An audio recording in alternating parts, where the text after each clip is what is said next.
Donc alors, pourquoi ce livre? Comme vous le savez, c'est vrai que je suis passionnée depuis mes études, hein, donc ça remonte à quelques années, des Néandertaliens en particulier, des sociétés néandertaliennes, hein, parce que c'est vaste, hein, et 350 000 ans à 30 000 ans, donc c'est beaucoup de sociétés à travers toute l'Europe et le Proche-Orient.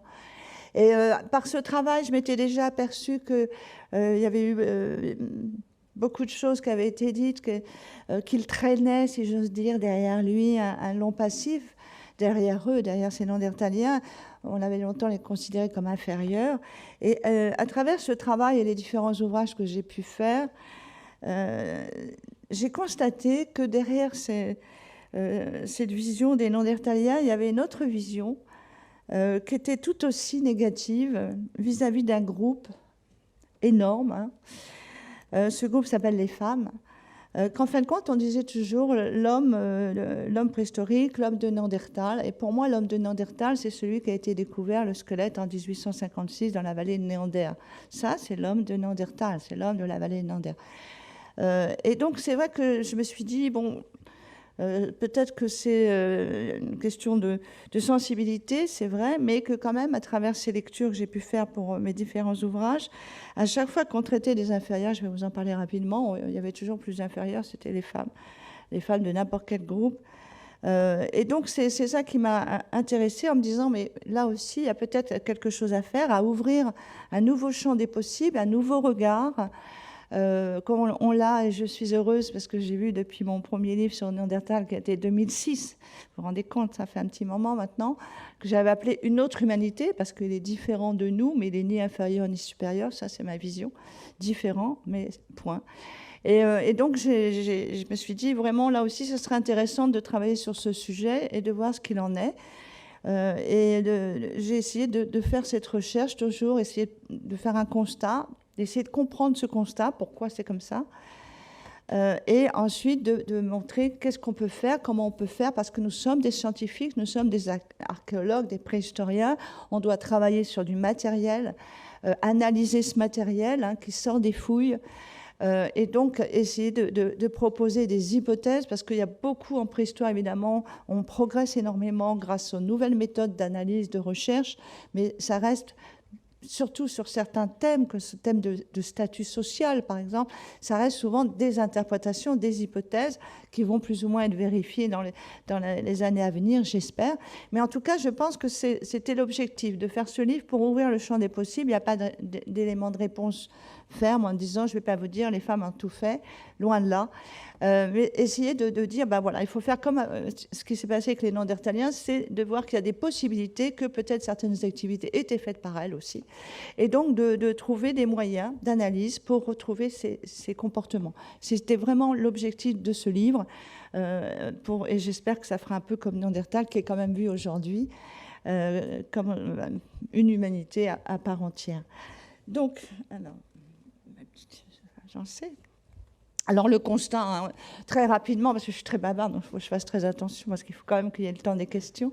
Très rapidement, je crois que vous savez tous, vous voyez tous, déjà la préhistoire en soi, c'est une mythique préhistoire, hein. Très souvent, on a quand même des visions de la préhistoire, même encore maintenant, peut-être pas vous, parce que vous êtes justement dans la société des amis, et vous êtes très attirés par la préhistoire et l'archéologie, mais croyez-moi quand même, je l'ai vu avec l'exposition de Néandertal, quand on s'intéresse et qu'on pose les questions à des gens dans la rue, on est quand même un peu effrayé de voir les réponses.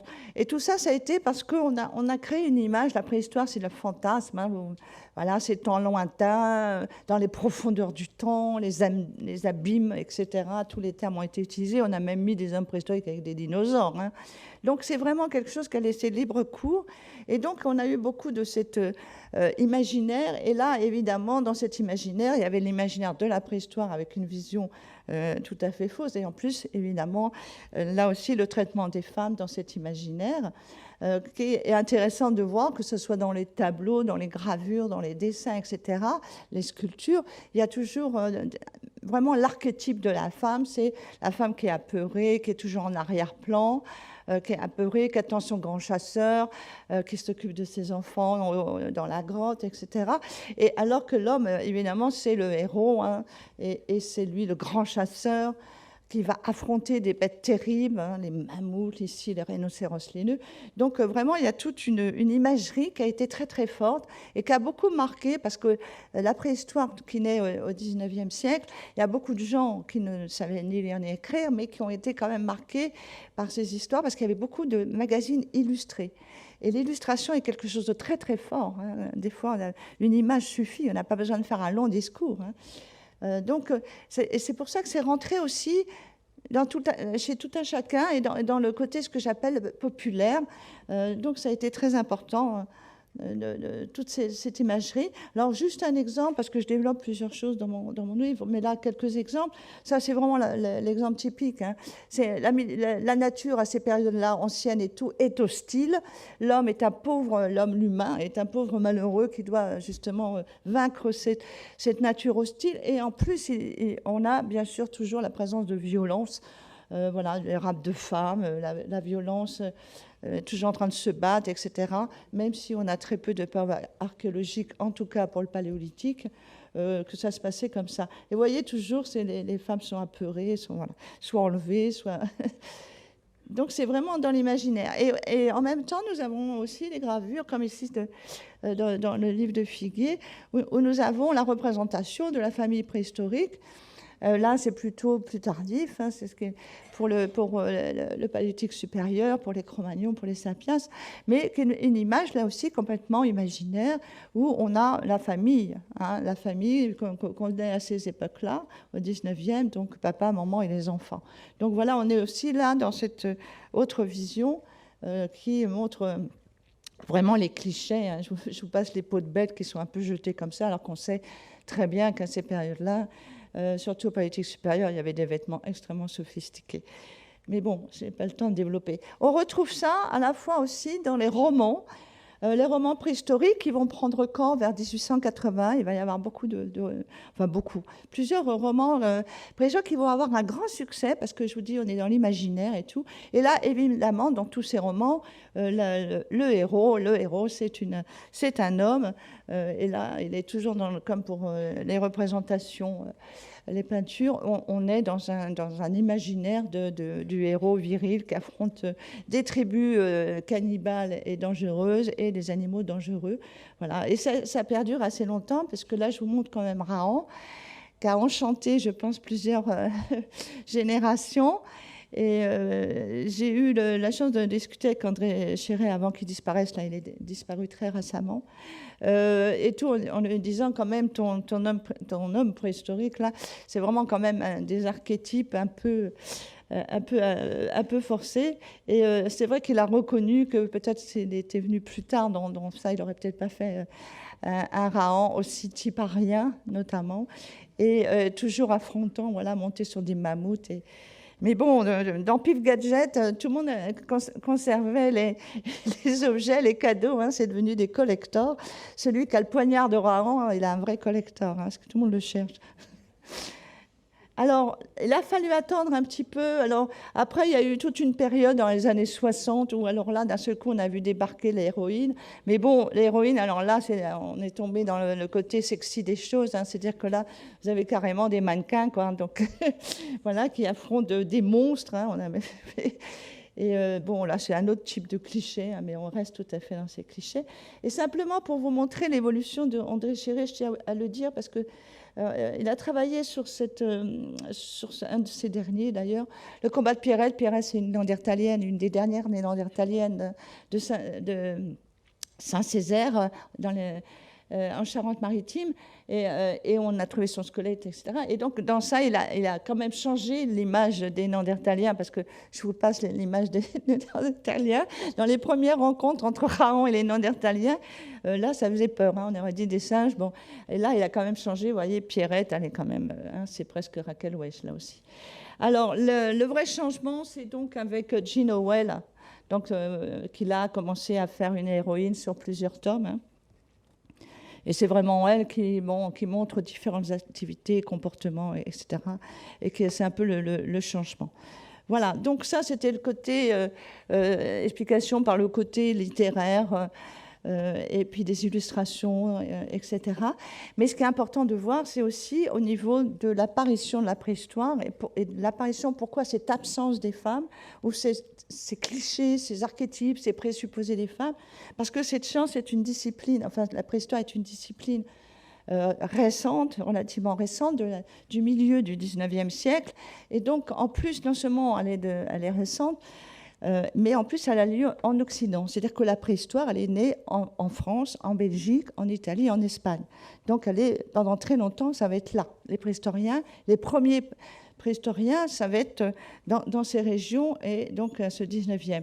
Alors, ils vont être marqués évidemment par ce 19e siècle qui est à la fois hyper intéressant parce qu'il y a toutes des innovations scientifiques, techniques, etc. Mais également aussi parce qu'il va y avoir pas mal, on va voir d'idéologies qui aussi vont se mettre en place en même temps que ces révolutions techniques et technologiques. Alors, il y a des grandes découvertes, je passe rapidement parce que ce n'est pas le sujet, mais ils vont baigner dans ça. C'est-à-dire que les préhistoriens qui vont aller... il n'y a pas de préhistoire, il n'y a pas de préhistoriens encore au 19e en tant que métier. Hein.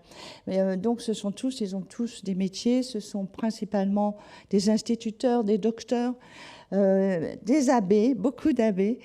Et donc, voilà, ils font partie de cette bourgeoisie éduquée. Et quand ils vont aller dans les grandes écoles ou à l'université, etc., voilà, ils vont être confrontés donc à ces théories. Et ça, c'est quand même quelque chose d'important parce qu'ils vont baigner donc dans toutes ces nouvelles théories, mais aussi dans les nouvelles idéologies ou dans les paradigmes de l'époque. Notamment, je vous en montre un qui va être très, très fort, hein, qui va marquer beaucoup la préhistoire. C'est cette vision qu'on a eue très longtemps d'une évolution progressive, unilinéaire, hein, c'est-à-dire qu'on va du moins bien vers le mieux. C'est-à-dire que tout ce qui est très, très ancien, c'est moins bien que ce qui est aujourd'hui, alors que ce soit biologique ou aussi au niveau des comportements, alors qu'on sait maintenant, tous les préhistoriens travaillent sur quelque chose de beaucoup plus buissonnant, hein, beaucoup plus ramifié, en mosaïque, que ce soit les comportements ou que ce soit la biologie. Il y a eu plusieurs humanités en même temps, il y a eu plusieurs types de comportements en même temps, de sociétés différentes. Donc on a une autre vision, mais à cette époque-là, c'est ça qui est très prégnant, c'est cette vision de cette évolution progressive. Donc tout ce qui est vraiment ancien, c'est pas pour ça que les Néandertaliens ont été longtemps infériorisés. Alors, et aussi, évidemment, ils vont quitter, parce que certains vont plus être dans ce créationnisme, parce que pendant des siècles, c'est le créationnisme, pendant des siècles, on n'a jamais pu imaginer, ou des rares exceptions, quelques rares initiés, mais sinon, on a toujours imaginé que c'était Dieu qui avait, enfin, pas imaginé, c'était Dieu qui avait créé les hommes, donc on ne pouvait pas imaginer des ancêtres. Et ça, il a fallu attendre la théorie de Lamarck et après la théorie, bien sûr, de Darwin, et surtout son livre de 1871, qui dit que nous avons un ancêtre commun, il n'a pas dit qu'on descend des singes, un ancêtre commun avec les grands singes. Donc, ils sont aussi encore très imprégnés des textes sacrés et religieux. Ils ont encore cette culture qui est quand même très, très forte. Et je donne plein d'exemples de citations vraiment et des verbatims, hein, des textes sans modification, des extraits de certains textes, bien sûr la Genèse, mais d'autres, pour montrer qu'il y avait évidemment dans tous ces textes, il y avait une infériorisation des femmes et une subordination des femmes aux hommes. Et surtout, en même temps, c'est ça le drame, si j'ose dire, qui se passe, c'est qu'en même temps, avec le développement de l'anthropologie, notamment l'anthropologie physique, là, et on va avoir aussi, et de la médecine, on va avoir un développement de discours médicaux par les plus grands, comme Cabanis, par exemple, qui vont être terrifiants. Hein. Pour la femme, là aussi, je cite des extraits de leurs ouvrages. Voilà, c'est des phrases terribles qui infériorisent complètement les femmes. Il y en a beaucoup d'ailleurs qui se font référence à l'Antiquité, hein, bien sûr, notamment à Aristote. Je n'ai pas le temps de développer, je cite là aussi des propos d'Aristote, hein, que la femme c'est un être inachevé, par exemple. Donc, les deux vont se conjuguer et c'est pour ça qu'on va avoir ces deux types d'infériorisation des femmes. Et évidemment, dans ce contexte du 19e siècle, il y a aussi toutes ces visions avec la classification Et ce qui m'a frappé quand j'avais travaillé sur justement l'infériorisation des non-néandertaliens, je me suis aperçue que dans chaque catégorie, là aussi, des races infériorisées, des races, c'est le terme employé à l'époque évidemment, donc on avait à chaque fois la femme qui était inférieure. C'est-à-dire, par exemple, les inférieurs des inférieurs qui étaient considérés, c'est pas du tout ce qu'on pense, heureusement maintenant. Par exemple, les Hottentots, les Saintes du Canaré, etc., étaient mis dans la catégorie inférieure des inférieurs. Et il y avait l'homme, et en dessous, il y avait la femme. Systématiquement, dans toutes les catégories. La femme est considérée comme inférieure dans toutes les catégories. Donc là aussi, c'est quelque chose qui a évidemment été très fort. Alors j'explique que pourquoi, en fin de compte, au niveau des discours médicaux, je détaille évidemment par toutes les mesures anthropologiques, notamment le cerveau, etc. La considération que la femme est essentiellement mue par son sexe, c'est une hystérique, dominée par l'utérus, etc. Donc là, je n'ai pas le temps, mais voilà. Alors voilà donc les images de nos premiers colloques avec ces premiers préhistoriens. Cherchez les femmes, quand vous en voyez, c'est la femme d'un préhistorien. Voilà, parce qu'il n'y en a pas. Il n'y en a pas. Il va y avoir, entre les deux guerres, il va y avoir quelques archéologues, notamment anglo-saxons, mais aussi scandinaves, mais qui vont être dans les périodes plus récentes, dans l'Antiquité, dans les périodes plus récentes. Mais il va falloir, en tout cas dans la préhistoire, chez nous par exemple, attendre les années 1950. Donc vous voyez, presque 100 ans après la reconnaissance en tant que discipline dans les années 1863. Donc voilà, c'est tous ces messieurs en canotier et tout ça. Voilà, donc c'est ça la préhistoire à l'époque. Donc évidemment, ils vont, lorsqu'ils vont parler des comportements, lorsqu'ils vont reconstituer les comportements des humains préhistoriques, ils vont calquer la structure sociale, la leur. Donc ici, dans une société occidentale à caractère patriarcal, ils vont faire la même chose, c'est-à-dire qu'ils vont évidemment calquer le statut des femmes sur le statut des femmes à cette époque-là, où, je vous le rappelle, ça a été bien aussi notifié, je cite quand même quelques articles du Code Napoléon. Pour nous, mesdames, c'est quand même assez terrifiant. Donc voilà, c'est la subordination. Donc c'est une vision qui va se transposer et qui va faire que, évidemment, celui qui rapporte tout à la maison, enfin à la maison, à la caverne plutôt, celui qui est le roi de l'économie, etc., tout ça, c'est évidemment l'homme, celui qui a inventé, celui qui est créatif, dans le sens invention, puisque Cabanis, n'est-ce pas, ou Viret nous ont dit que les femmes n'étaient pas créatives, c'est prouvé par la médecine. Donc, et forcément, toutes les inventions, que ce soit les outils, la taille des outils, que ce soit les peintures, etc., ça ne peut être fait que par des hommes. Donc, c'est vraiment, ils vont réduire les activités féminines au départ, surtout à la reproduction. Après va venir la cueillette. Et donc là, la question se pose, bon, c'est bien joli, mais là, on n'est plus au 19e, on n'est plus au début du 20e siècle, on est au 21e siècle. Pourquoi ça perdure? Pourquoi on a encore quelque chose de très marqué dans la reconstitution des comportements, c'est-à-dire la division sexuée des tâches? Alors, le problème de la division sexuée des tâches, en soi, ce n'est pas un problème, justement. C'est-à-dire qu'il n'y a pas d'infériorisation dans le fait de dire vous êtes une cueilleuse.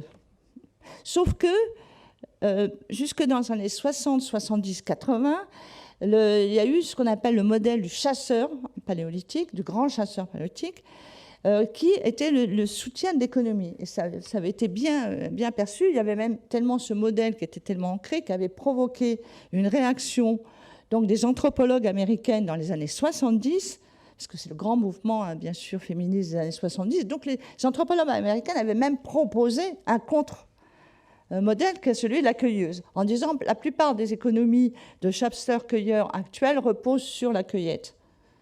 Donc pourquoi vouloir toujours mettre comme étant celui qui a fait évoluer les sociétés, le progrès et tout, le chasseur, et que l'économie reposerait sur lui, pourquoi pas plutôt sur la cueillette, ce qui est juste, parce que la cueillette, elle est plus sûre, moins aléatoire que la chasse.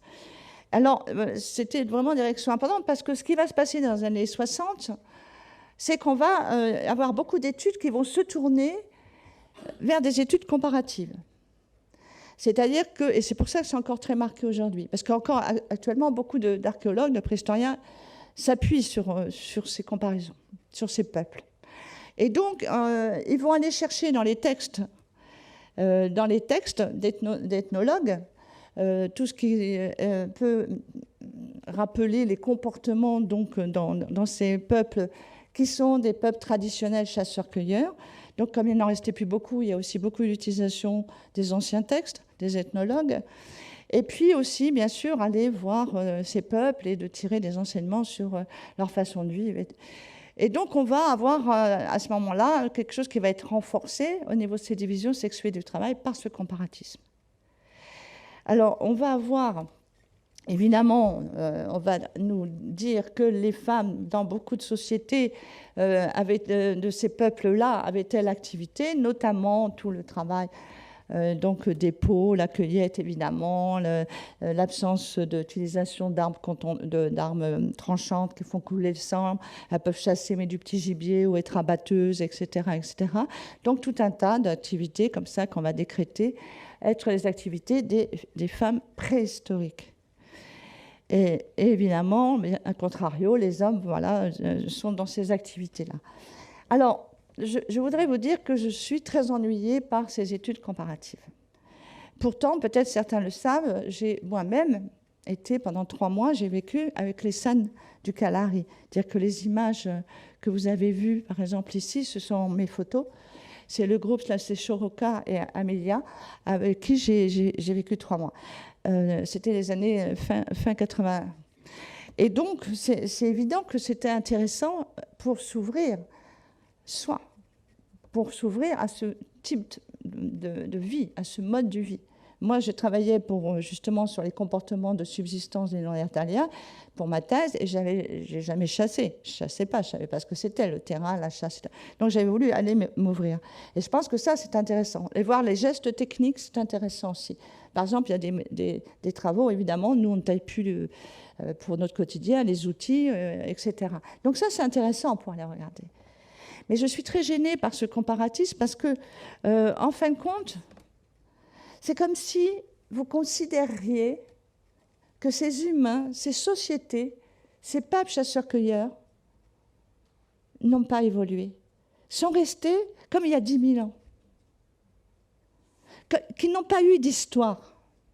C'est grave. Parce que ces peuples-là, ils ont une histoire. Ils ont modifié leur façon de vivre. Évidemment, si leur économie reste majoritairement de chasse et de cueillette, s'ils taillent encore de temps en temps des outils, d'abord ils chassent. Des fois, maintenant, moi j'ai vu, ils prennent aussi des canettes pour faire leur pointe des flèches, les San. Des fois, ils prennent des morceaux d'aluminium, etc. Donc, ils ont évolué, ils ont changé. Les San, par exemple, ne dessinent plus, ne font plus des superbes peintures, alors qu'ils faisaient des peintures extraordinaires. Donc, ils ont évolué, ils ont une histoire. Pourquoi voulez-vous que je n'ai pas évolué pendant 10 000 ans et qu'ils soient le reflet des sociétés préhistoriques? Mais c'est grave. Leur statut, leur façon entre eux, leur système social et tout a changé. Leurs cosmogonies ont changé. Ils ont rencontré d'autres peuples, ils se sont modifiés, voilà, même s'ils ont conservé cette façon de tailler ou de chasser. Donc je trouve que ça, pour moi, c'est un biais méthodologique. Et en plus, humainement parlant, ça me gêne. Il n'y a pas de peuple sans histoire. Il faut relire Race et Histoire de Lévi-Strauss. On ne peut pas le traiter, ces humains, ces sociétés-là, de sociétés préhistoriques. Et là, je dois vous dire que c'est la pierre d'achoppement pour moi. C'est-à-dire que là, c'est là où je diverge avec certains de mes collègues, pas tous, heureusement, mais certains, notamment, qui sont arc-boutés sur ça et qui disent non, dans ces sociétés, il y a cette division sexuelle du travail. Donc, dans les sociétés préhistoriques, il y avait cette division. Ben non, on ne peut pas dire ça. Peut-être oui, peut-être non. Et surtout, ce qui est important, c'est là aussi, c'est réducteur. On ne peut pas parler de la préhistoire, de la société préhistorique. Ce sont des sociétés. À cette époque-là, on le sait bien, maintenant, tous les travaux montrent. Il y a des sociétés très différentes. vous travaillez sur les sociétés néandertaliennes, il pourrait prendre sa place, hein, mais je parle de ce que je connais le mieux. Les sociétés néandertaliennes de Crimée, sur lesquelles j'ai beaucoup travaillé, et les sociétés néandertaliennes à la même époque, mais de Dordogne, ce n'est pas les mêmes comportements. On voit qu'il y a des modifications, il y a des traditions culturelles. Donc là aussi, vouloir absolument qu'il y ait les mêmes statuts, les mêmes activités faites par les uns et les autres, les mêmes hiérarchies dans les sociétés, partout, c'est très réducteur. Et c'est en ça où j'ai voulu dire et faire ce livre. Il faut faire attention. Il ne faut pas essentialiser, il ne faut pas généraliser. Et ça, pour moi, c'est important aussi. Alors, nous sommes des scientifiques, donc revenons aux faits. Alors là, c'est vrai que c'est une question très difficile. Dès qu'on va rentrer dans des choses qui ne sont pas facilement caractérisables par du matériel. Je prends un exemple que vous connaissez tous, l'outil préhistorique, un biface. C'est toujours joli, un biface. On prend un biface, on peut tout vous dire actuellement. Un spécialiste, un collègue spécialiste de l'outil va tout vous dire sur le biface. D'abord, il va vous dire que c'est un biface, de quelle période, si c'est un Acheuléen, Moustérien, etc. Il va vous dire, il va vous faire la chaîne opératoire, il va vous dire parfois même si c'est un droitier ou un gaucher, il va pouvoir vous dire ce que ça a coupé, par exemple, ou ce que sa fonction par la tracéologie, mais il ne va jamais pouvoir vous dire si c'est un homme ou une femme qui l'a taillé. Donc c'est une réflexion là aussi. On nous a dit, et on a accepté, mais à culpa aussi, pendant des décennies, que c'était les hommes. Mais on n'en sait rien. On n'a pas de preuves. Donc c'est quelque chose, vous voyez, c'est difficile. Comment montrer, pour l'instant, on n'a pas ces preuves. Est-ce qu'un jour, on arrivera à montrer, à partir d'ADN, je ne sais pas, mais l'ADN sera plutôt peut-être l'utilisateur plutôt que l'artisan. Je ne sais pas quels sont les progrès techniques, mais peut-être ça va avancer très vite. On voit actuellement les grands progrès. Donc vous voyez, c'est un questionnement. Peut-être c'est les hommes dans certaines sociétés, peut-être c'est les femmes dans d'autres, peut-être c'est les deux, peut-être... Voilà. Peut-être c'est les plus compétents qu'on prenait, et il n'y avait pas, c'était pas genré comme on dit maintenant. Donc c'est des questions qu'il faut se poser. Alors là aussi, pourquoi il y a eu pendant très longtemps de dire que certaines activités n'étaient pas faites par les femmes, parce que pendant très longtemps on a supposé que les femmes étaient moins robustes que les hommes. Je parle du paléolithique, hein, et même du néolithique d'ailleurs. Donc c'était comme ça, c'était un présupposé. Alors quand on regarde les squelettes, tous mes collègues anthropologues le disent, c'est-à-dire que la plupart du temps, malheureusement, on n'a pas déjà tout un beau squelette bien conservé. Et en plus, souvent, même quand on a des squelettes bien conservés, des fois, il y a des parties importantes pour sexuer le squelette qui sont pas là, comme le bassin où il est très abîmé. Et donc, c'est un souci. Actuellement, on pense qu'il y a 60% de squelettes asexués. On ne peut pas dire si c'est un homme ou une femme. Mais qu'est-ce qu'on faisait pendant très longtemps? On prenait des mesures, etc. Et c'était robuste, c'était un homme. Vous voyez un peu le règlement, la solution un petit peu comme ça de cyclique, et hop, on fait un raisonnement comme ça cyclique. Non, on ne peut pas. Voilà, c'était ça, il était robuste, il était fort, donc c'était un homme. Eh bien, ça fait patatrac. Ça fait patatrac parce que maintenant, nous avons quelque chose qui est très intéressant. D'abord, on a d'autres méthodes anthropologiques qui sont de plus en plus fines, et on a aussi l'ADN. Et l'ADN nucléaire ne ment pas. Hein. C'est XX ou XY. Hein. Et donc, là aussi, quand on a revu certains squelettes, quand on a réanalysé tout ça, quand parfois on a fait l'ADN, eh bien, il y a eu la valse. Donc, il y a des squelettes féminins qui sont devenus masculins et inversement, des masculins qui sont devenus féminins, comme ici, celui bien connu ici, dans nos murs. L'homme de Menton est devenu la dame du Cavillon. La robustesse, donc, qui était supposée appartenir au masculin, ne l'a pas. Et en plus, chez les Néandertaliens, ça vient d'être montré encore récemment, les femmes sont très robustes. Les insertions musculaires sont très puissantes. Le docteur Henri Martin à l'Aquina sur le squelette de la femme, avait cru que les deux humérus n'étaient pas pour le même individu. Parce qu'il y avait un humérus qui était extrêmement plus robuste, plus puissant, les insertions musculaires qui sont marquées sur les os étaient puissantes, donc montrer qu'il y avait un bras qui lançait probablement, qui était très musclé. Voilà. Donc, vous voyez que c'est dangereux, ce type de raisonnement, parce que c'est robuste, c'est un homme. Donc là, forcément, après, tout découle. S'ils sont faibles, fragiles, les petites choses toutes fragiles, elles ne peuvent pas faire certaines activités. Bon, vous savez, c'est des sociétés nomades qui se déplaçaient beaucoup, hommes comme femmes, etc., qui avaient beaucoup d'activités, à mon avis, en commun, à réaliser, à faire. C'était très collectif, coopératif, hein, simplement, ce n'est pas parce qu'ils étaient bisounours, c'est parce que c'était une question de survie. Donc là, vous voyez, c'est important. Et le deuxième critère aussi, pour attribuer à des hommes ou des femmes pendant très longtemps, c'était la richesse. La richesse de la parure, ça a été le cas d'ailleurs pour l'homme de Menton, et la richesse du mobilier. Mais là, c'est pareil. Alors on disait, oh, il est très paré, par exemple, lui, oh là là, il est très paré, oh là, il y a des silex taillés, donc c'est un homme. Eh bien non, on ne peut pas faire ça. Des fois, c'est un homme et des fois, c'est une femme. Donc, c'est pour ça qu'il faut vraiment revoir ça. Et puis, comme l'a déjà écrit, vous savez,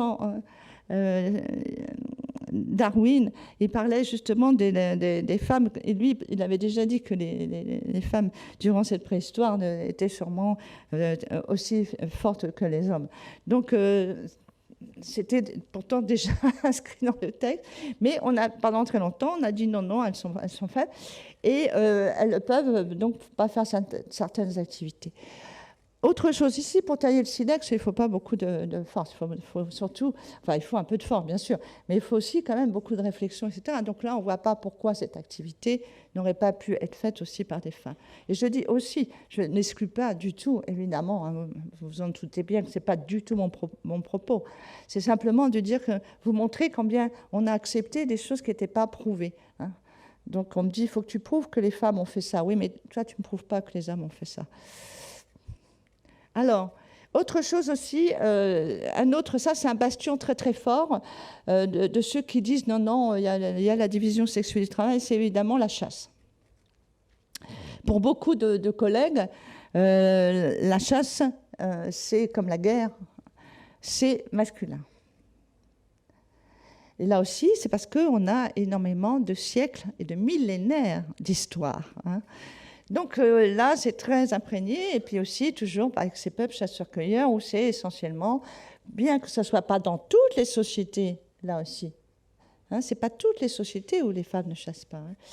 Et alors donc, il y a eu des découvertes, et qu'on montrait notamment dans ces sociétés de chasseurs-cueilleurs il y a 9000 ans, où des femmes chassaient. Alors moi, je pense que les femmes ont chassé. Il n'y a pas de raison que dans certaines régions, les femmes ne chassaient pas, même dans les périodes historiques. Je veux dire, bon. Mais supposons, on va dans ça. Donc il y a eu ces découvertes de matériel de chasseurs associés à des squelettes. Et quand on a fait certaines études, on a montré que c'était un squelette féminin. Puis après, Randall Haas a fait d'autres études. Donc on montrait qu'il y avait une grande probabilité que ce soit des chasseuses. Et là, c'est quelque chose qui est assez incompréhensible, c'est-à-dire que sans vraiment apporter d'arguments très scientifiques, très sérieux, en démontant totalement les arguments de Randall Haas, on va dire oui, mais cette méthode, elle ne permet pas vraiment, on n'est pas sûr, on n'est pas sûr. Moi, je suis désolée, quand c'est utilisé et que ça sort du côté masculin, on ne remet pas en question. Mais quand ça sort quelque chose qui gêne, c'est un peu comme c'est pas le sujet, mais c'est un peu comme les peintures supposées néandertaliennes où on dit non, mais cette technique ne marche pas. Mais quand cette technique est utilisée dans Sapiens, personne ne dit qu'elle ne marche pas. Enfin bon, c'est une petite parenthèse. Mais là, c'est un peu la même chose. Donc là, la critique va dire oui, mais non, parce qu'il y a ceci, il y a ça. Et c'est pas, je pense que c'est, comment dire, c'est vraiment ne pas vouloir ouvrir le champ des possibles et se dire que dans certaines sociétés, c'était différent de certaines sociétés de chasseurs-cueilleurs actuelles à ces époques-là. Alors je ferai juste une petite parenthèse pour détendre. L'illustrateur n'a pas pu s'empêcher de mettre une petite chemisette là, rose, hein, parce que pour bien montrer que c'est une femme. Hein. Donc là, quand même, on est dans la layette. Là. Bon, vous voyez comme quoi, hein, dans la tête, c'est bien, il y a beaucoup de choses. Voilà, bon, c'est une petite chose. Alors, l'autre chose aussi, il y a plusieurs choses que je développe plus longuement, bien sûr, c'est tous ces sujets dans mon bouquin, mais autre chose aussi, c'était la peinture. Les peintures, je ne sais pas si vous avez déjà été visité, c'est toujours les hommes préhistoriques, mais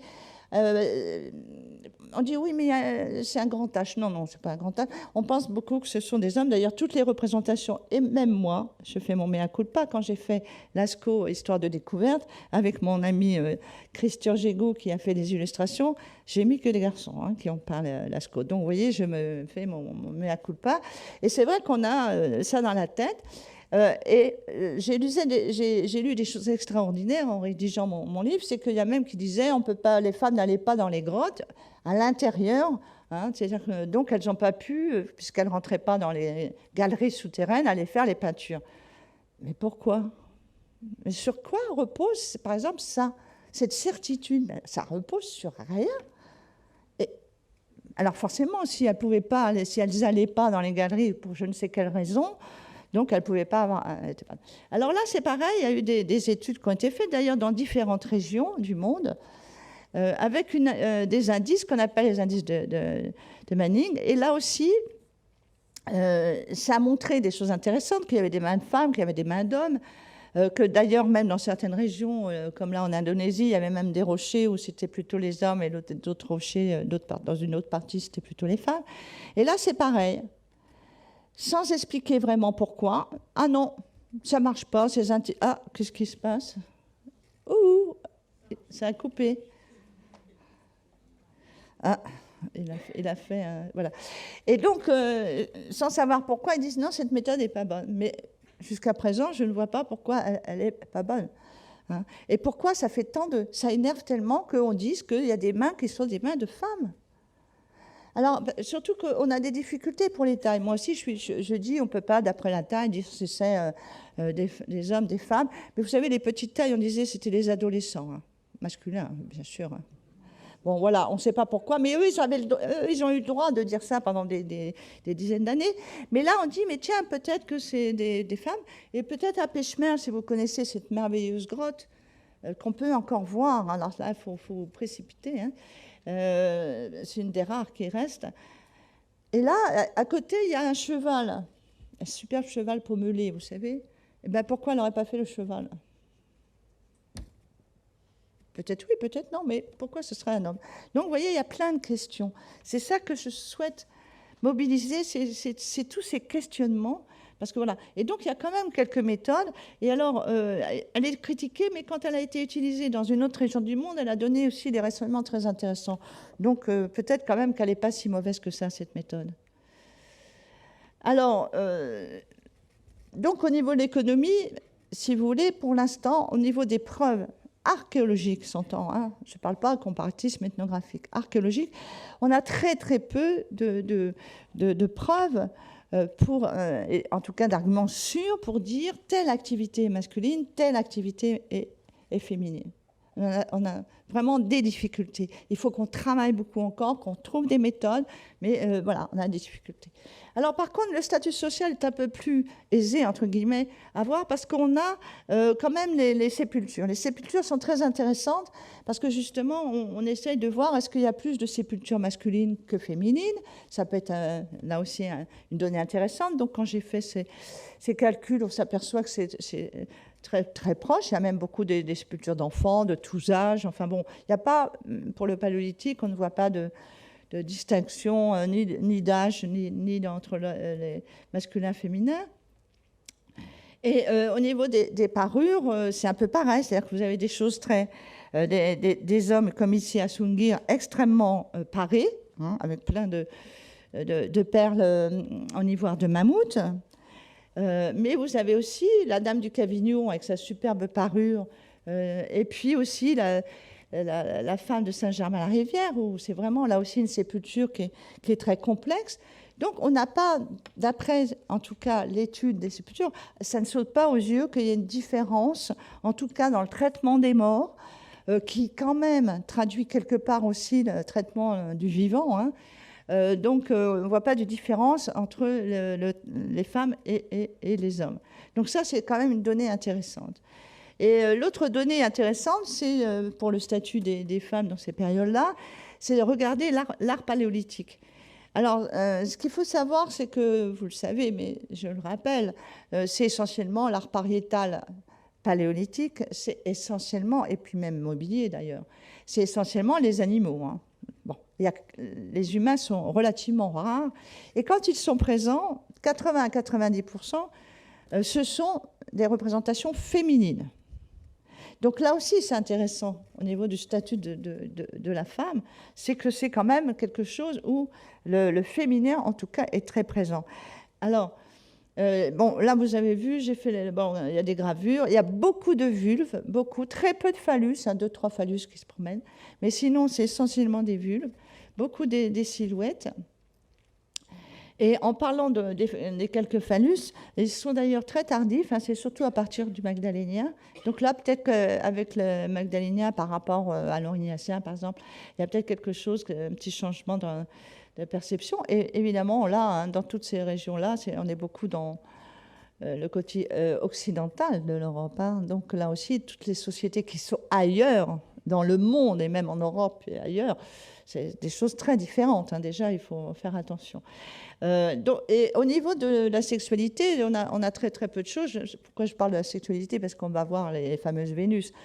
On a très très peu de choses, il y a très peu de scènes. De toute façon, dans l'art pariétal, il y a très peu de scènes, au mobilier, il y a très peu de scènes représentées, hein.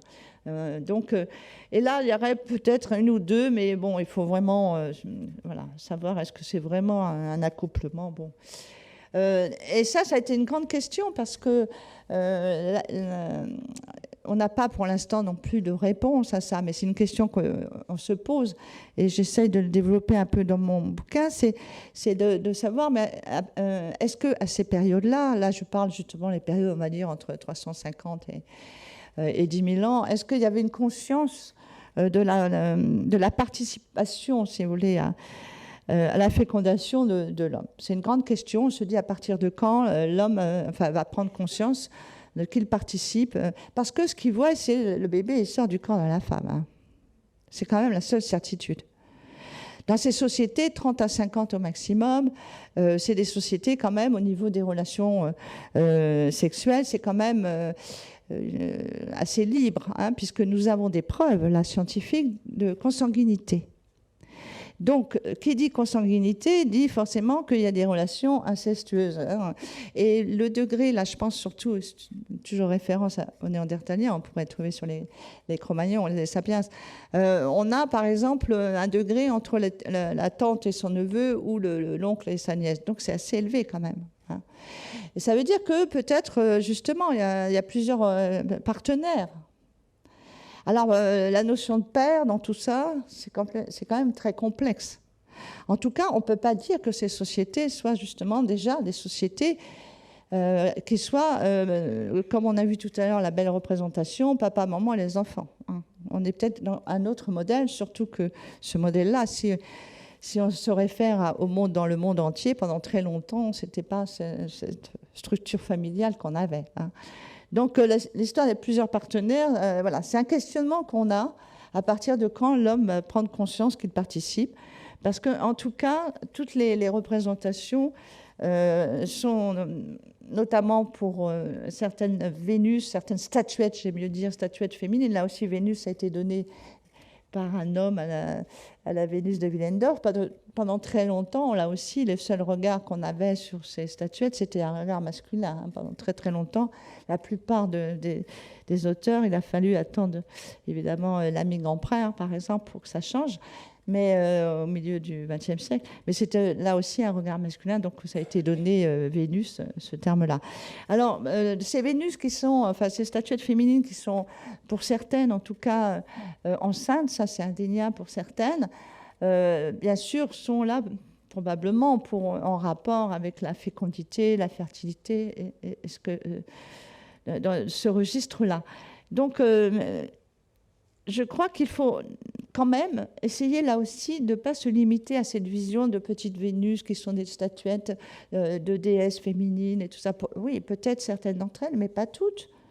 Quand vous allez ces statuettes, contrairement à l'art pariétal qui est très occidental, franco-cantabrique, mais on peut dire, l'art mobilier et surtout ces statuettes, on en a partout, hein, de l'Angleterre jusqu'à la Sibérie.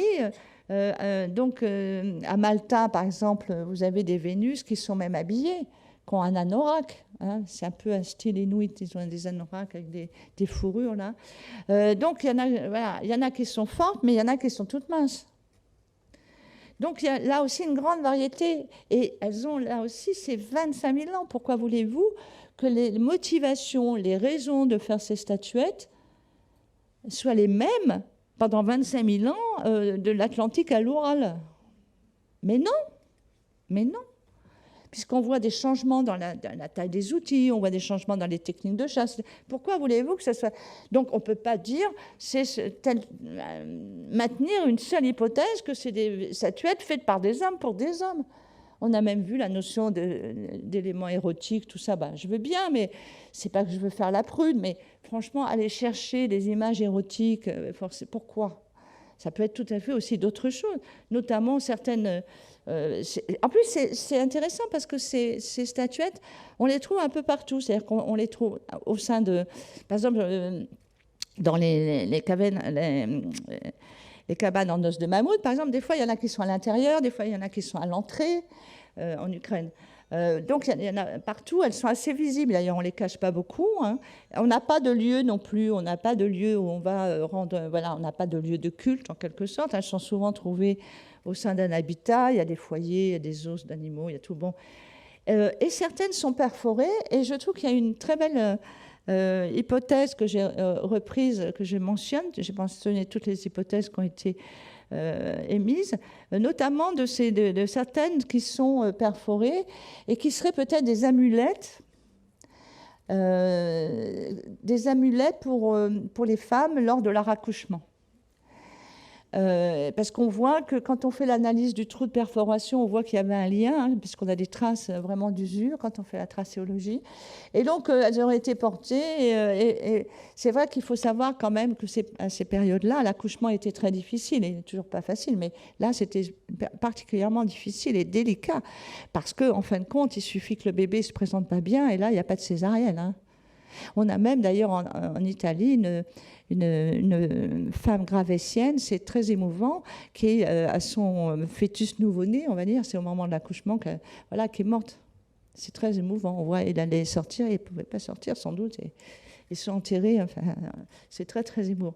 Donc c'est un moment difficile. Donc là aussi, pourquoi ne pas envisager que certaines de ces statuettes soit pas pour un rituel, pour une déesse quelconque ou une image érotique, mais que ce soit quelque chose qui soit une amulette, quelque chose qui soit porté par les femmes, qui était peut-être faite par des femmes, parce que le monde de l'accouchement était probablement très, très féminin, comme ça a été pendant très longtemps, hein, même dans les périodes historiques.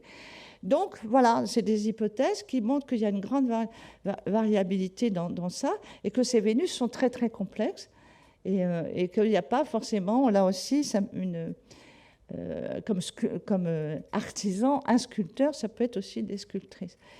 Juste pour vous dire, mais ça c'est parce que ça m'a beaucoup intéressé, c'est quelque chose qui est très complexe. Vous vous rendez compte que là, il y a une étude très, très, très, très belle, très intéressante, qui a montré qu'à Kostenki, il y avait des morceaux, il y a plein de morceaux de Vénus. On a des bras, des têtes, des jambes, tout ça. Et en fin de compte, ça n'a pas été cassé. C'est-à-dire que ce n'est pas une Vénus qui avait été taillée entière qui a été cassée. Non, on n'a fait que certains morceaux. Ça, c'est intéressant. Je n'ai pas le temps de développer. Mais il y a des hypothèses. Par exemple, il y avait peut-être un rituel à partir des bras, parce que quelqu'un avait un problème au bras. Ou, ça se voit dans certaines sociétés. Bref, il y a quelque chose de très intéressant où est-ce qu'il y avait un rituel qui ramenait tout ce qui était éparse, hein, pour réunir en une statuette. Je ne sais pas. Mais en tout cas, c'est très intéressant. C'est juste pour... Donc là, il y a beaucoup de ces statuettes qui ont amené à l'hypothèse, parce que beaucoup d'anthropologues américains, hein, les Français, les Européens d'Occident, se sont mis très tard à réfléchir sur les femmes. C'est beaucoup une archéologie, une anthropologie anglo-saxonne qui a réfléchi à ça. Elles se sont beaucoup appuyées sur ces Vénus. C'est pour ça que je vous ai montré la diversité de ces Vénus et qu'il faut donc faire très attention de ne pas seulement s'appuyer, regarder qu'un des aspects, pour s'appuyer pour dire que dans ces sociétés-là, il y avait le matriarcat, voilà, pour résumer très vite. Donc elles ont tout développé, ça soit Gebuntas, ça soit d'autres, sur ça. C'était intéressant, hein, parce qu'elles ont fait des études là aussi en Ukraine, sur les Kourganes, etc., sur les tumulus, donc ces périodes plus récentes, mais qui ont montré que ces peuples des steppes, c'est eux qui ont apporté le patriarcat et qu'ils ont éliminé le matriarcat, toutes ces sociétés. Et elles se basaient sur ça en disant qu'il y avait ces divinités et surtout la déesse mère. Donc moi, je dis prudence parce que, voilà, je n'aime pas du tout l'essentialisation. Et donc, il y a sûrement des sociétés, peut-être, il y avait des statuettes qui étaient des divinités, mais peut-être pas dans toutes ces sociétés. Donc, il faut être très prudent. Et surtout, je voudrais revenir sur cette notion de matriarcat versus patriarcat. C'est comme ça que ça a été construit.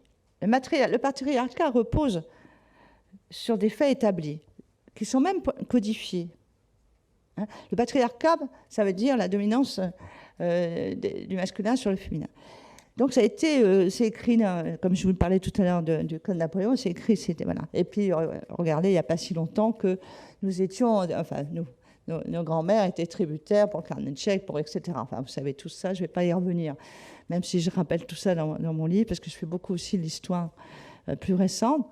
Voilà, donc c'est fait. Mais par contre, le matriarcat, on n'a pas vraiment de preuves de la dominance des femmes sur les hommes. C'est pas dans les lois, on n'a pas. Donc on a j'ai beaucoup réfléchi et c'est vrai que je me suis orientée vers des hypothèses d'autres collègues, d'ailleurs anglo-saxonnes aussi, mais qui parlent plutôt de matristique ou surtout de matrilinéaire. C'est-à-dire que la transmission du nom, la transmission de savoir, de savoir-faire, etc., ce serait fait du côté de la mère, parce que, comme je vous le disais tout à l'heure, on est toujours sûr de la mère et pas toujours sûr du père. Donc ces sociétés matrilinéaires ont traversé les époques. Il y en avait encore beaucoup, il n'y a pas si longtemps, en Afrique, en Asie aussi. Donc c'était pour moi intéressant de se poser la question que pourquoi pas imaginer que certaines de ces sociétés, vu l'importance quand même du féminin, notamment dans l'art, vu que le statut ne montre pas de différence majeure entre les hommes et les femmes, pourquoi pas imaginer que certaines d'entre elles étaient des sociétés matrilinéaires. Moi, ça ne me gêne pas. Je sais que ça fait produire là aussi beaucoup, qui resterait avec cette société du patriarcat toujours existé, de tout temps, voilà, alors qu'on a zéro preuve. Voilà. Moi, je ne sais pas ce que ça veut dire à l'origine, de tout temps. Non, on n'a pas de preuve, on ne sait pas s'il y avait du patriarcat. Voilà. Donc on ne le sait pas. Et donc, je pense qu'il faut faire attention à ça et réfléchir sur ça, sur cette question-là. Et je pense que ces sociétés matrilinéaires, en tout cas, dans certaines, moi, me paraissent une hypothèse assez intéressante. Alors, on fait beaucoup de sociobiologie aussi quand on parle des femmes. Je pense que vous voyez le livre la référence au livre qui est sorti aussi sur les femmes préhistoriques. Alors on va dire oui, mais regarde, dans la société chimpanzé, c'est une société patriarcale, voilà, où les mâles sont dominants, les pauvres femelles, elles en prennent plein. Mais oui, mais non. Parce qu'en fin de compte, c'est vrai que le chimpanzé, il est très très proche de nous, hein, au niveau génétique, mais nous avons aussi nos cousins, les bonobos. Et au niveau génétique, c'est aussi proche de nous. Donc là aussi, pourquoi vouloir choisir une société de chimpanzés alors qu'on a une société de bonobos où là c'est le matriarcat, enfin assimilé, hein, on prend nos termes, c'est anthropisé, mais en tout cas c'est matrilinéaire, ça c'est sûr. Donc vous voyez, là aussi il faut faire attention. Hein. Donc c'était juste une petite boutade, et puis juste pour vous dire ma préférence va à la société des bonobos. C'est quand même mieux que de se taper sur la figure. Hein. Mais bon, ça, c'est une autre histoire.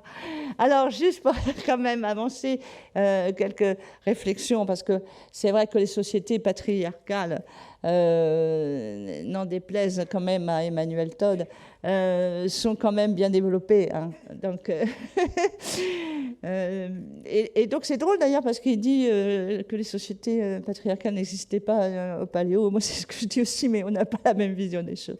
Et donc, c'est vrai que on voit que c'est quand même un système social qui a bien réussi. Hein. Il est quand même très répandu.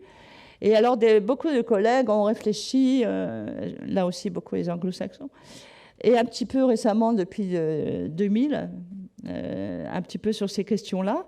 Donc, sur quand est-ce que ça serait apparu, alors il y a quelques hypothèses. Donc là, juste quelques rappels, hein, mais je pense que vous savez tous hein, ce qu'est le néolithique et les grands bouleversements qu'il y a eu. Hein. Alors, ce qui est important, en tout cas pour le sujet qui nous intéresse, c'est qu'on va voir ce changement économique de production. Et certains collègues, notamment qui travaillaient sur le Proche-Orient, ont émis l'hypothèse que les femmes étaient à l'origine de l'agriculture. Et ils partaient de l'hypothèse que les femmes étaient les cueilleuses. Et là, on est au Proche-Orient, hein, parce que tout va venir, les graines, tout ça, ça va venir du Proche-Orient. Hein. Et donc, ils vont arriver à peu près il y a 9000 ans chez nous.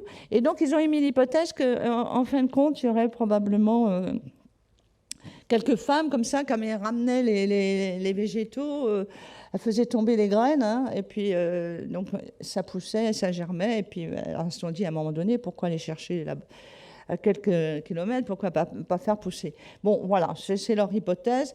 Ça faisait un petit peu sourire, mais en fin de compte, nous avons eu des analyses récentes dans des sites néolithiques de Roumanie, par exemple, parce que là, il y a un très, très bel échantillon de plus de 100 squelettes de femmes qui montrent une activité très, très liée à l'agriculture, il y a à peu près 6000 ans, très, très liée à l'agriculture, qui va du labourage jusqu'à broyer les graines et tout ça. Donc, pourquoi pas? En tout cas, qu'elle soit très liée à l'agriculture, pourquoi pas?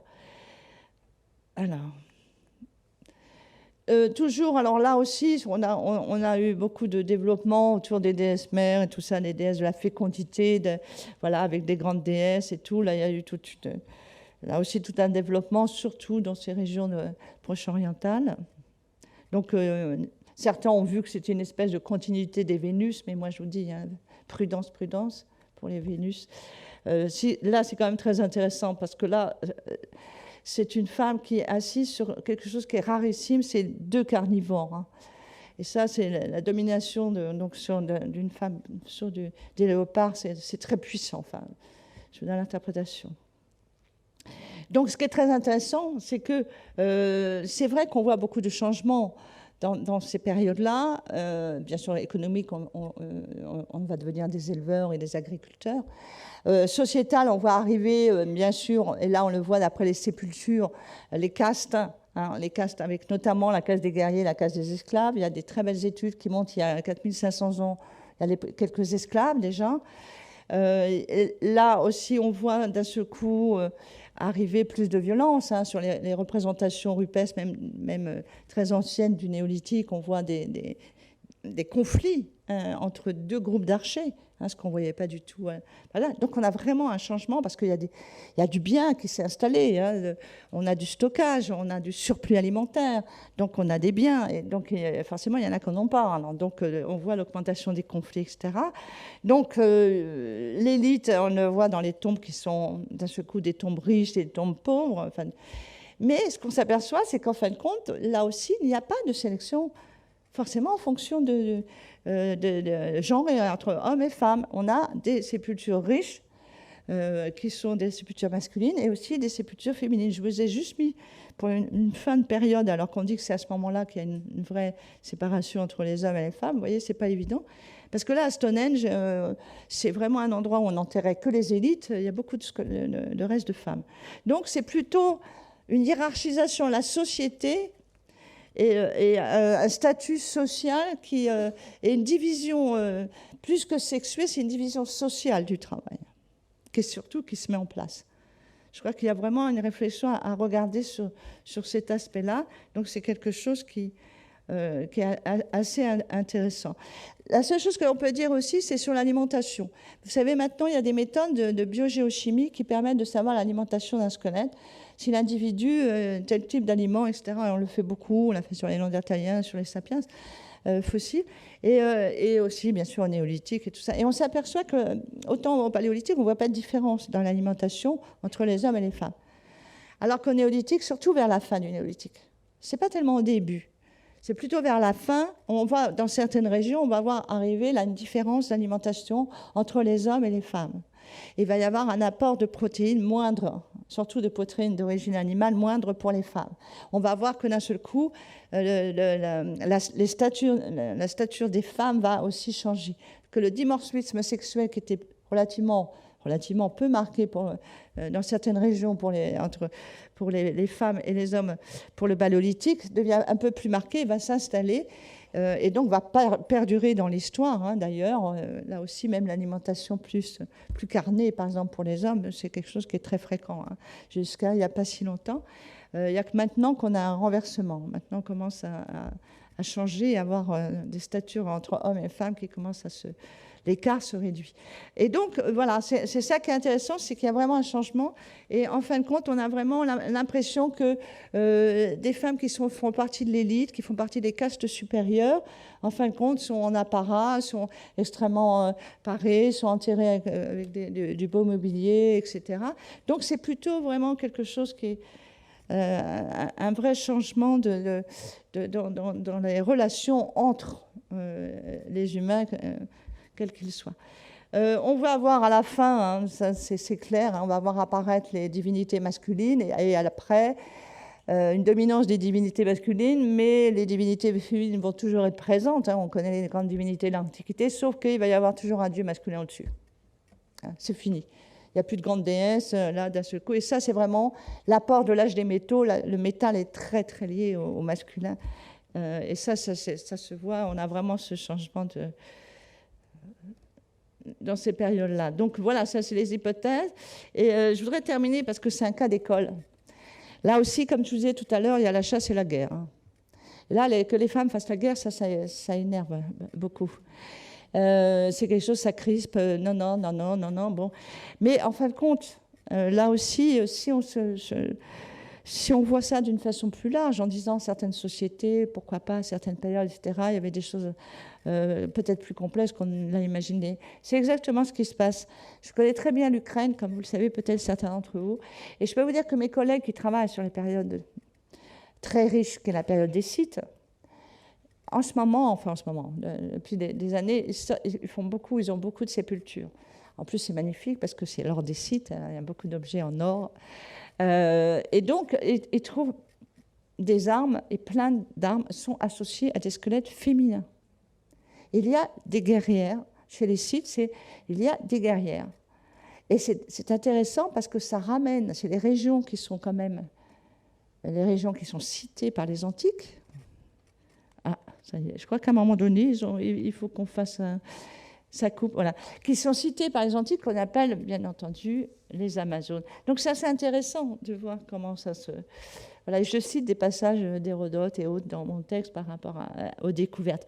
Bien sûr, vous avez aussi, chez les Celtes, c'est un spécialiste des Celtes qui m'a écrit une jolie lettre et qui m'a dit, vous savez, chez les Celtes, les femmes sans enfants allaient à la guerre.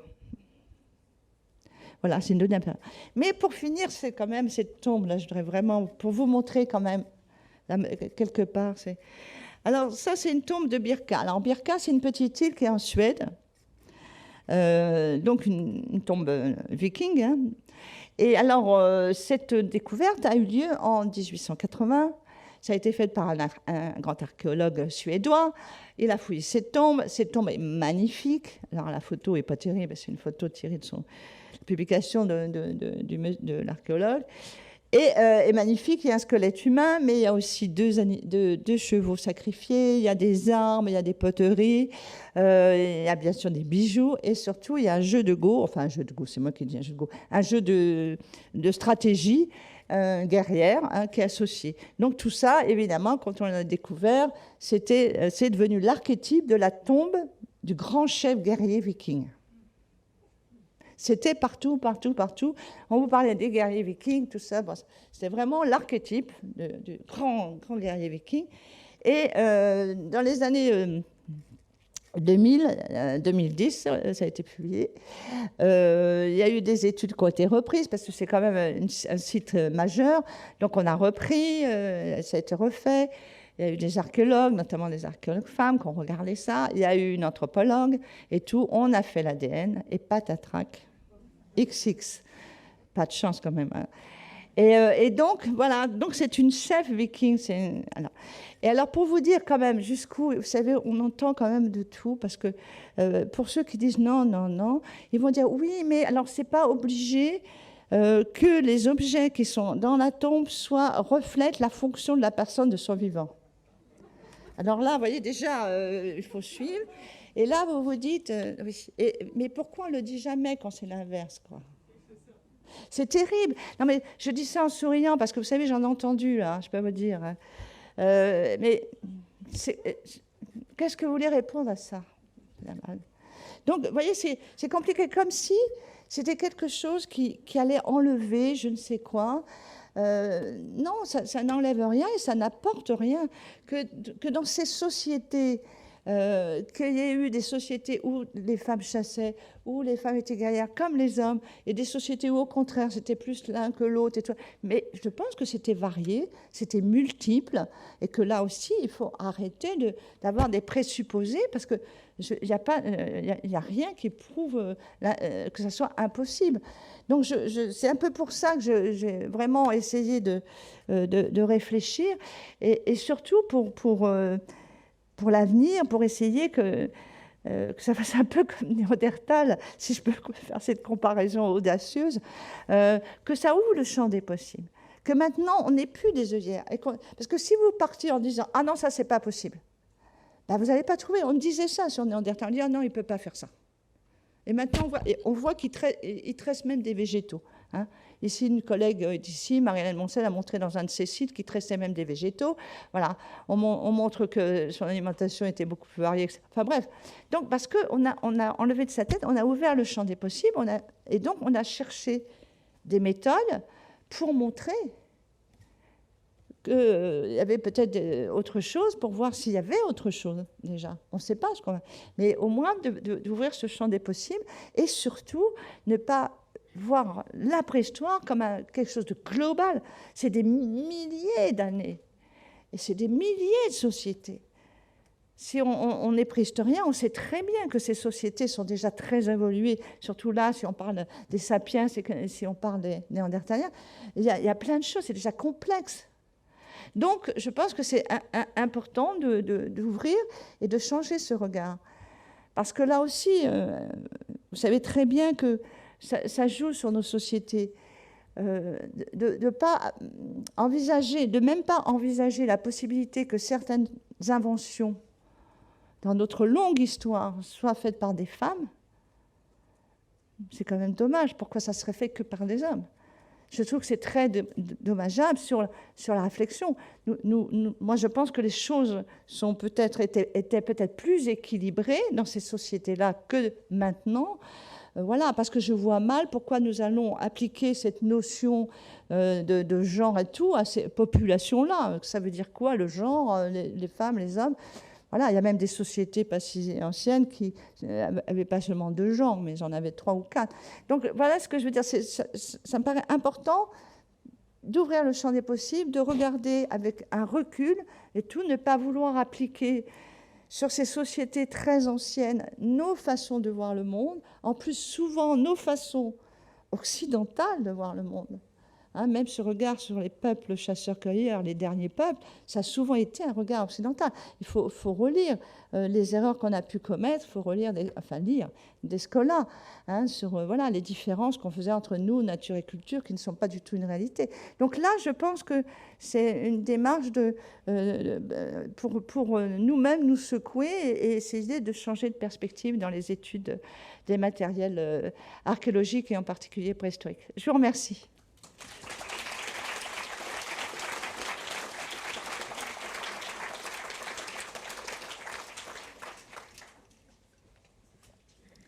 N'hésitez pas à poser des questions. Merci beaucoup, Marilène. On va ouvrir le champ des questions et des signatures, les deux. Donc, on commence par les questions. Non, ce n'est pas une question, je reprends le titre, c'est le musée de l'homme et aussi celui de la femme. Hein. Peut-être faudra... Oui, il y a beaucoup qui disent qu'on aurait dû changer le nom. Alors, où est la première question? Oui.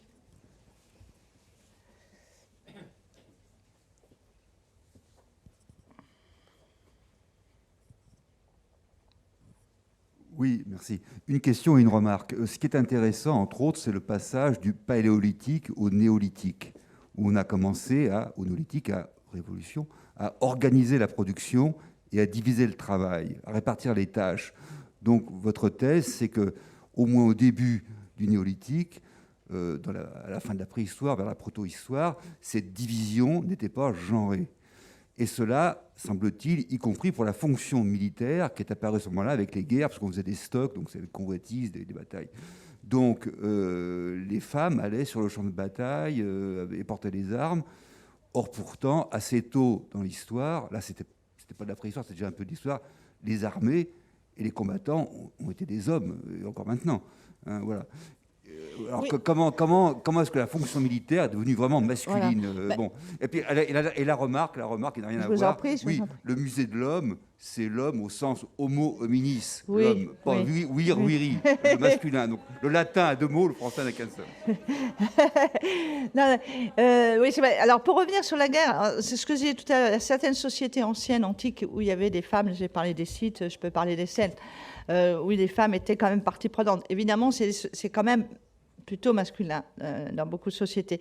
Alors, l'explication, c'est que, justement, elles auraient été très prises parce que la sédentarisation va aussi provoquer une augmentation de la démographie. Il va y avoir beaucoup plus d'enfants. On voit très bien qu'il y a une explosion de la démographie locale, etc. Alors, les femmes prises entre eux, si on suit cette hypothèse, hein, que je trouve intéressante, mais qu'il faudra un jour démontrer plus efficacement, très liée à l'agriculture, liées aux enfants, ça c'est clair. Alors, je veux dire, il y a une division sexuelle sur ça, alors ça c'est clair. Liées aux enfants, donc elles sont très prises par ça. Et elles auraient laissé le champ libre, entre guillemets, elles auraient laissé le champ libre à la protection de tout ça aux hommes. Et ce qui s'est passé, on le voit dans le changement des statures physiques, parce que, en fin de compte, quand vous êtes à rester chez vous, à manger moins de viande, enfin moins de protéines. Là, il ne faut pas que je dise ça, attention, il y a des gens qui sont végétariens, mais à manger à part de beaucoup moins de protéines, etc., et ben vous allez là aussi devenir plus gracile, etc. Enfin, c'est bien connu. Et vous allez faire du gras, mais vous n'allez pas faire des muscles si vous restez chez vous. Et là, parce que là, ils vont s'entraîner, si j'ose dire, à la guerre, les hommes, et donc ils vont là aussi avoir besoin de plus de protéines. Plus aussi d'exercice va faire qu'ils ont une stature plus forte. C'est une des explications que je trouve assez intéressante, qui fait que, voilà, la société se serait construite comme ça, en laissant cette protection et tout ça aux hommes, parce que les femmes très prises par d'autres activités, notamment les enfants qui sont plus nombreux, et l'agriculture. Voilà, c'est une hypothèse, mais peut-être pas dans toute société, parce qu'on voit, par exemple, chez les Scythes, ils restent très, même s'ils sont ils sont plus des vrais chasseurs, enfin leur économie repose plus sur ça uniquement, mais ils sont quand même beaucoup, ils ont la bougeotte quand même, ils sont quand même beaucoup à se déplacer, etc. Donc là, on est peut-être dans un autre type de société que ça va être moins marqué que dans d'autres, où là, on voit vraiment s'installer ce phénomène. Et ce qui va accentuer, je pense, parce que j'ai fait un autre livre qui s'appelle « L'origine de la violence et de la guerre » chez Odile Jacob, et ce qui va accentuer, je pense que c'est le métal. C'est quelque chose qu'on voit qui est quand même très, très, très fort. C'est que, je ne saurais pas l'expliquer, c'est simplement un constat, ce métal renforce le côté masculin. Et par rapport au bois, à l'utilisation du bois ou à l'utilisation de l'os, quand il y avait des armes, tout ça, on est là, ou de la pierre même, on est vraiment dans quelque chose où il y a une masculinisation, si j'ose dire, de l'armement, et vers de l'armement guerrier, des vraies armes de guerre, pas seulement une arme de chasse qui sert à la guerre. Donc c'est vraiment, le métal va beaucoup changer. Je pense que ça a accentué, ça a fait que d'un seul coup, il y a eu vraiment cette division quand même très marquée, même si dans certaines sociétés, c'est moins marqué. Ça, on ne peut pas le nier. Que là, il y a quelque chose... Alors, il y a sûrement d'autres explications, hein, c'est une hypothèse. Si vous voulez, pour moi, la difficulté, c'est de montrer que c'est pas le fait d'avoir une division sexuée, en fin de compte, du travail, même à la limite, de dire qu'il y a des tâches qui sont faites par les hommes et des tâches des femmes. Si ça peut varier et si c'est accepté par tous. Vous voyez ce que je veux dire? Et c'est ça. Et en fin de compte, et si c'est valorisé, c'est-à-dire que là, on s'aperçoit que très souvent, dans les discours, etc., des préhistoriens, pendant très longtemps, et même encore maintenant, on sent bien qu'il y a des activités qui sont énormément valorisées. La chasse par rapport à la cueillette, voilà, on ne va pas faire des grands récits pour aller avoir cueilli 3 graminées sauvages. Voilà. Alors que si vous allez chasser à bison, vous allez faire tout un récit, on voit tous les mythes et tout, c'est la confrontation aux animaux et tout ça. Donc je pense que c'est quelque chose qui est quand même intéressant à voir, que c'est aussi changer ce regard et que un système économique qui repose en grande partie, comme c'est tous les peuples chasseurs-cueilleurs d'ailleurs pendant très longtemps, sauf les Nordiques, c'est quand même la cueillette qui a porté le plus, de montrer que c'est une activité qui est aussi importante que la chasse. Voilà. Mais c'est quand on commence à obliger par l'éducation vers certaines activités féminines ou d'autres masculines, et aussi de dévaloriser l'une par rapport à l'autre des activités, c'est là que ça ne marche plus, quoi. Parce que je pense que la cueillette, l'apport du végétal était tout aussi important que l'apport de l'animal. Une autre question. Madame, oui. Ah, madame d'abord. Bonsoir, merci beaucoup pour cette présentation très intéressante. J'ai une question. D'où viennent les Amazones, les femmes guerrières? On les appelle les Amazones. D'où est-ce que ça vient? Je ne comprends pas vous voulez dire le nom? Ça, c'est les auteurs grecs. Ils les appellent les Amazones. Mais et comme ils situent ça en Tartarie, etc., dans la zone qui actuellement correspond à l'Ukraine, notamment à la Crimée, donc c'est pour ça qu'on dit que ça se trouve, c'est ces fameuses guerrières scythes, donc qu'ils ont rencontrées lors de conflits, qui seraient les fameuses Amazones. C'est elle, c'est la même époque. Ouais. Oui. J'avais lu quelque part, enfin, bon, je suis une simple auditrice, on est passé des divinités masculines quand ils ont compris le rapport de cause à effet entre l'acte sexuel et les conséquences, parce qu'évidemment, les femmes étaient handicapées quand elles étaient enceintes, mais enfin, elles étaient fécondées par les dieux, donc, etc. Et j'ai une autre question. Quand on parle, vous dites, enfin, certains scientifiques pensent que les femmes ont inventé l'agriculture. On parle toujours des graines, mais est-ce qu'il y a aussi l'utilisation du laitage? Puisqu'il paraît que même si nous sommes tolérants au lactose, ça nous viendrait de Néandertal. Est-ce qu'il y a une corrélation temporaire, enfin? Déjà, la difficulté, si vous voulez, c'est que par rapport aux sociétés chasseurs-cueilleurs, par exemple, vous parlez des Néandertaliens, là, nous n'avons pas c'est que des animaux sauvages. Donc, de temps en temps, on arrive à mettre en évidence, là, avec mon équipe, on a mis en évidence que parfois, ils chassaient des femelles qui étaient allaitantes. Et que probablement c'était, alors qu'au niveau chasse, c'est pas très bon de chasser ça avec le petit, vous êtes obligé de tuer le petit, enfin bon. Mais au niveau synergétique, c'est moyen. Mais en tout cas, c'était peut-être parce que justement, ils récupéraient le lait. Mais sinon, de toute façon, le lait, c'était pas quand même un aliment, on le voit bien dans les analyses biogéochimiques, qui étaient abondants, qui étaient fréquents dans ces sociétés anciennes. Ça vient beaucoup plus tard avec les sociétés vraiment néolithiques. Donc là, c'est et le laitage, je ne vois pas pourquoi vous me parlez des graines par rapport au laitage. C'est vraiment deux choses différentes. C'est-à-dire qu'il y en a un qui est la domestication des graminées qui vont devenir les céréales, et puis de l'autre côté, c'est la domestication de certains animaux qui viennent des animaux domestiques, les chèvres, les moutons, et après le bœuf, les cochons. Donc voilà, c'est un peu différent. Enfin, je n'ai peut-être pas bien compris votre question, mais...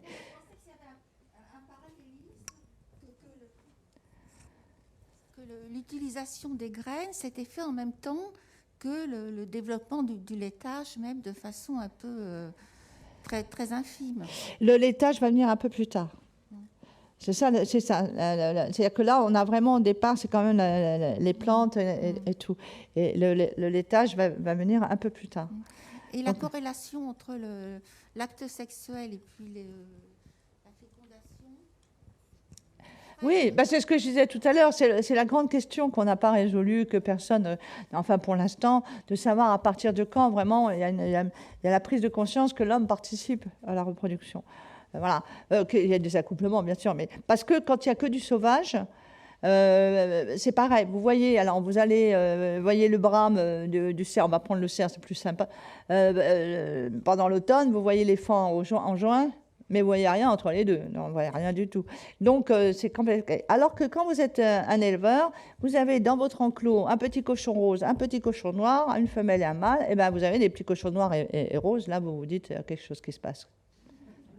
Là, c'est clair. Donc, alors, il y a ceux qui pensent que c'est justement qu'au néolithique, au début des néolithiques, etc. Et c'est pour ça qu'on va voir peut-être petit à petit un remplacement, justement, des divinités féminines par des divinités masculines. Parce que c'est la semence, parce que voilà, la femme va devenir un réceptacle. Hein, il faut relire, quand même, ça je cite dans mon bouquin, il faut relire des phrases d'Aristote qui font quand même assez froid dans le dos. Donc c'est qu'un réceptacle. Et donc c'est pour ça qu'à un moment donné, bon, il va y avoir les gynécées, tout ça, les femmes. Pendant... Là, il faut mieux peut-être vivre au paléo que chez les Grecs pour les femmes. Et donc c'est vrai que là, on a un changement. Probablement, c'est quelque chose qui a dû jouer, qui a eu son importance. Mais c'est une question, on ne sait pas, c'est comme on ne sait pas, par exemple, à partir de quand on n'a plus de période de rut. Est-ce que c'est toute notre lignée? Moi, je suis incapable de vous dire si notre ancêtre Homo habilis, il avait des périodes de rut ou pas. Hein. Pourquoi pas? Enfin, j'en sais rien. Donc, je veux dire, je ne sais pas. Vous voyez ce que je veux dire? Là, c'est des questions difficiles, on ne sait pas. Par exemple, il y avait une hypothèse qui avait été proposée avec la ménopause, l'histoire des grands-mères. Alors ça s'appelait comme ça, la théorie des grands-mères. Et donc, qui voulait dire que paléo, les femmes avaient un rôle, notamment toujours lié à ça, hein, dans la reproduction, etc., et qu'elles pouvaient faire plein d'activités quand même, parce que les enfants en bas âge étaient pris par les grands-mères. Par les femmes ménopausées, pour être clair. Sauf que, moi je trouve que c'est bon, pourquoi pas. Mais le problème, c'est qu'on a très peu de femmes qui dépassent 36 ans. On a des hommes qui ont 50 ans, alors là, il y en a pas mal. Les hommes ils vivent plus vieux, là. Mais il y a peu de femmes, il y en a une qui a 40 ans, et encore, bon, il y a 10... Donc, il y a une mortalité importante, probablement, au moment de l'accouchement. Et donc, est-ce qu'elles étaient à cet âge-là? Est-ce qu'on peut envisager éventuellement que ça ne soit pas la même période qu'actuellement? Donc, ça soit peut-être plus tôt. Mais bon, ça fait beaucoup de suppositions, hein, de dire, bon, à ce moment-là, elles étaient déjà ménopausées à 30 ans. Bon, moi, je veux bien, mais on ne sait pas, quoi. Donc, vous voyez, il y a toute une réflexion à avoir. Et cette histoire de grand-mère, l'hypothèse des grand-mères, sur que les femmes ménopausées aidaient les autres, enfin, permettaient aux autres d'avoir d'autres activités, notamment d'aller à la chasse, même si ça apporte un argument pour qu'elles aillent à la chasse. Bon, je ne suis pas convaincue par ça. J'en parle dans mon bouquin, bien sûr, parce que c'est important de donner toutes les hypothèses. Mais c'est un peu compliqué, là, parce que...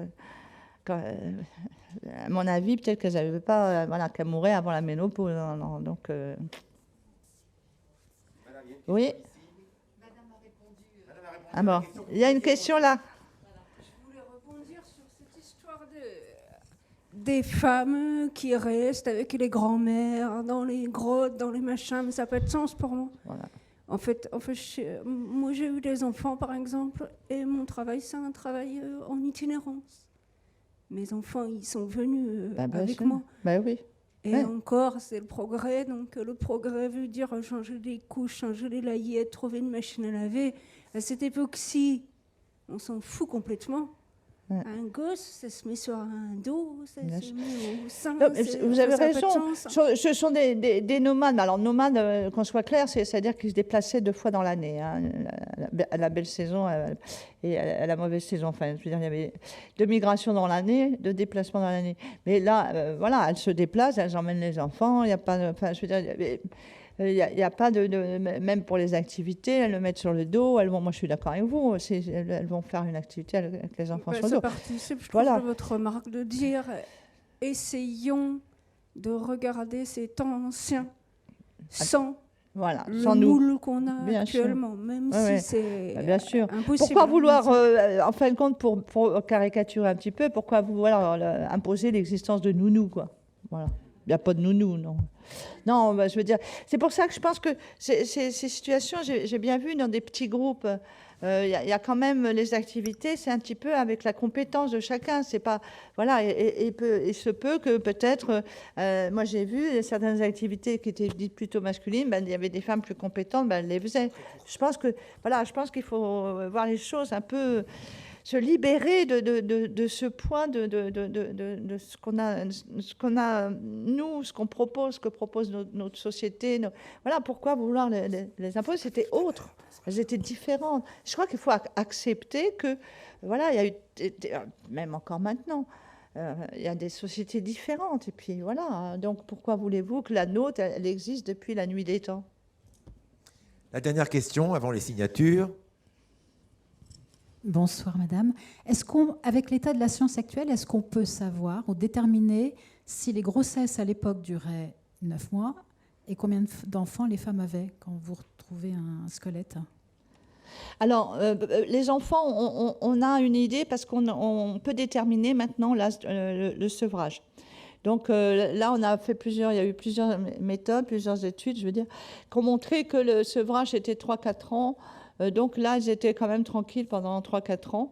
Et puis on voit au niveau de la démographie, c'est-à-dire qu'il y a quand même quelque chose, c'est relativement faible, hein, c'est beaucoup d'espace. Mais par contre, on ne peut pas dire sur la durée de gestation.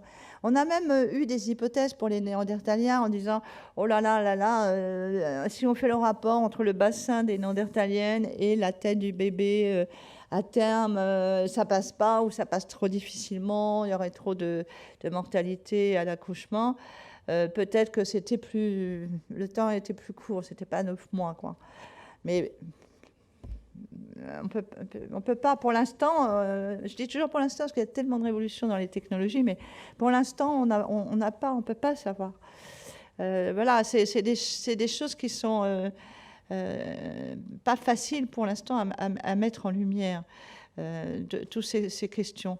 Parce que là aussi, on a tendance un petit peu à penser que ça se fait comme chez nous. C'est-à-dire que, par exemple, avant, d'ailleurs, maintenant, on met un indice de corrélation, comment dire, pour éviter justement des erreurs du type de dire pour l'âge des dents, par exemple. Nous, l'usure, on va dire, voilà, vos dents sont comme ça et tout, on va prendre des références, les nôtres, on va dire, bon, ce néandertalien ou ce sapiens il y a 40 000 ans, 30 000 ans, et ben, il avait tel âge. Ben non, ça ne marche pas. Parce que ça dépend de ce que vous mangez, ça dépend des sociétés. Enfin, je veux dire, donc, on fait des correctifs maintenant, mais et là, au départ, il y avait eu des erreurs sur ça, sur l'âge, pour donner un âge, parce qu'on appuyait des références qui étaient des références de nos sociétés. Ça ne marche pas. Ça ne marche pas. Donc là aussi, il y a beaucoup d'évolutions, de retravailler des méthodes pour affiner les choses. Et donc, là, bon, peut-être qu'un jour on saura, mais c'est des questions difficiles. La toute dernière question que je n'avais pas vue tout à l'heure, et puis après ça, on passe aux signatures. Oui, merci. Juste une question sur la statuaire et sur les représentations de Vénus un petit peu opulentes que nous avons vues tout à l'heure, sauf à considérer la dame de Brassampouille, qui, elle, semble tout à fait fine et presque moderne. Y a-t-il une étude sur l'évolution des représentations féminines de cette déesse mère qui prennent en compte ce côté gracile de la dame de Brassampouille? Oui, bon, la dame de Brassampouille, je ne sais pas si elle était gracile, parce qu'on n'a que la tête quand même. Et là, même des roudoudous, il y en a quand... Non, mais je dis ça en blaguant, donc je ne sais pas. Puis il y en a même qui disent que c'est peut-être pas une femme. Enfin, bon. Mais non, mais bien sûr. C'est-à-dire qu'il y a des ouvrages, que ce soit les ouvrages de Michel Laure-Blanchet, que ce soit les ouvrages de Denis Vialou, dans l'univers des femmes, par exemple, que ce soit d'autres ouvrages de Patrick Paillet, qui travaille ici. Donc il y a des ouvrages qui discutent plus largement, hein, sur ça. et qui inclut, parce qu'il faut les inclure, sinon ça n'a pas de sens. Voilà, elles ne sont pas tous enceintes, elles ne sont pas toutes grosses, elles sont, voilà. Et donc, c'est vrai que c'est important. Oui, les auteurs que je vous ai cités, ils ont fait des études. Il y a eu même Henri Delporte, c'est quelque chose de plus ancien, mais qui avait travaillé justement à Brassampouille. C'est pour ça que son nom me vient à l'esprit. Oui, vous avez des ouvrages qui prennent en compte les différentes morphologies. Voilà, le mot de la fin. Merci beaucoup, Marilène. Je propose qu'on applaudisse Marilène et André, si tu veux bien. Qu'on t'applaudisse aussi en te disant à très bientôt.